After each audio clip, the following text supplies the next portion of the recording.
Hi guys, welcome back to my channel. Welcome back to another video. So today we're going to jump straight into the video. Today we're going to be doing a battle of the hair stretching. Which hair stretching method works best? So this is going to be a bit of an experiment. So we're going to jump straight into the video. I'm going to part my hair and put away the side that I won't be testing, which is the back, and I'm going to part it so that the crown is out.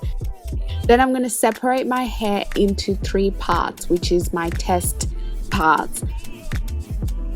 I'm going to start off by adding water, adding my preferred leave-in conditioner. Everything is going to be in the description box, and then I'll do whatever method it is that I'll be doing. Before I begin testing, I will measure the segment of the hair to see how much it is before and after. It can't be an experiment without your befores and after. My first part is going to be just a generic 2-strand twist. My hair measured about 14.5 centimeters, we'll just say 14.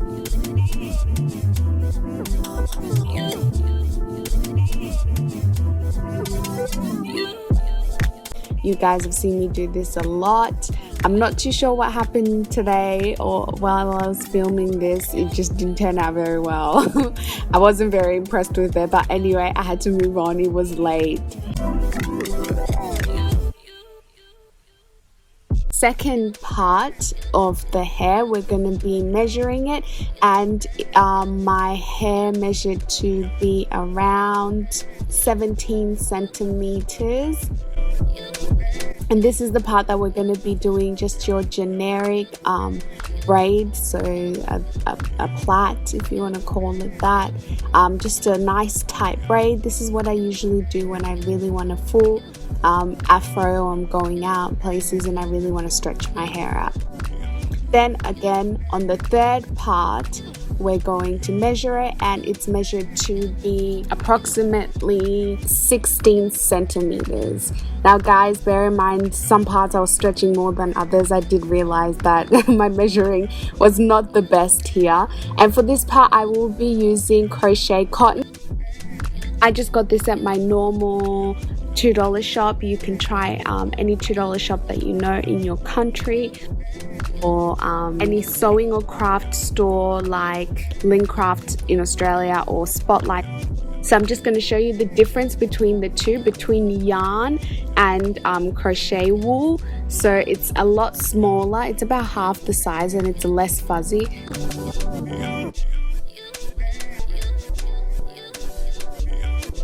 I like to make a little knot, like 2 or 3 knots in the same area, just to have somewhere to hold, because it does slip through your hands after you've been wetting your hair and putting your leave-in conditioner. Then you go through just wrapping your hair really tightly through it, making sure you leave space between your root so that you don't cause too much tension, and you just wrap and wrap and wrap. This takes a while. What I would recommend for quick efficiency is to work in segments. So cut a segment, then work with it, then finish that segment, then start off a new segment, because then you'll be able to weave the string around your hand instead of having to move hand positions. So once you get to the end, you need to wrap it all the way to the end of the hair, and then wrap back up, which is what I'm showing you now, so that your ends are sealed, and also so that you don't have to do any tying. So when you get to the next day, all you have to do is just unravel.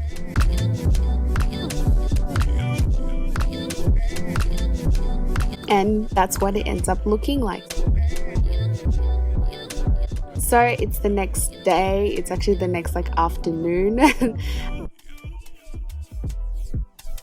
We're just going to have a look at all our parts, and we're going to undo them to see how much stretching we got and what the difference is, and texture wise as well.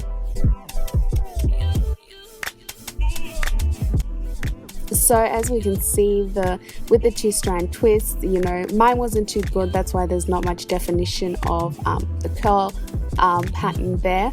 But we're going to measure it to see how much stretching it has actually done for us. So it has stretched my hair to around 15 centimeters.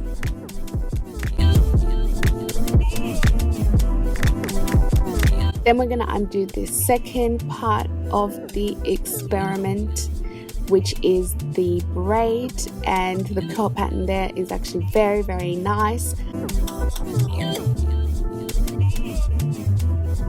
And that has stretched my hair to about 18 centimeters.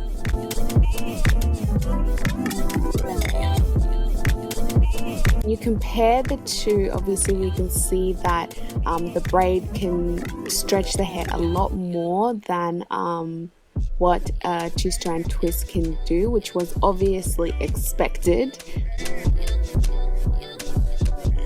Then we're going to unravel the threading, and as I was saying before, you just need to unravel what you wound and it should be really easy like I'm showing you here.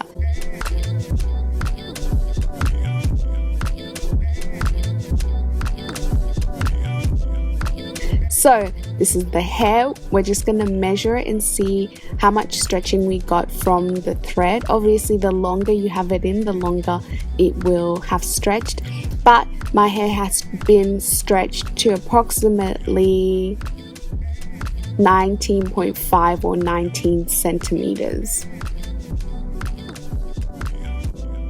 So when we compare the three, obviously we can see that the threading is the most efficient method of stretching for one day or for less than 24 hours, maybe 12 hours.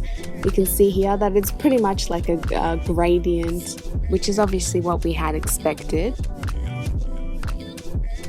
In terms of definition and curl, definitely the braid left more of an impact than both the two-strand twist and obviously the threading. The threading left no impact whatsoever, no curl definition.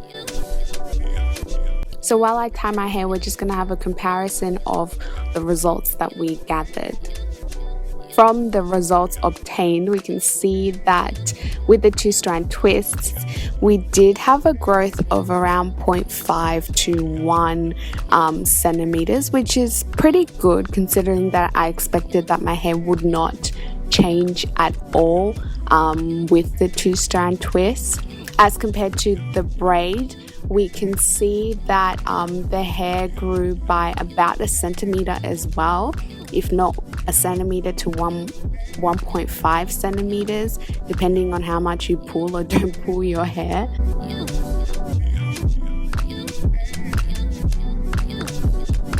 As compared to the threading obviously is the most effective way with an increase of stretching by 3 centimeters, which is a dramatic amount for only about 12 hours of stretching. So overall, obviously from the results, we can conclude that threading is the most effective way to stretch your hair if you want your hair stretched. So I hope you guys have liked this video. Make sure to leave a comment down below and like the video and turn your notification bell on so you don't miss a video anytime it's posted. I love you guys so much. Mwah.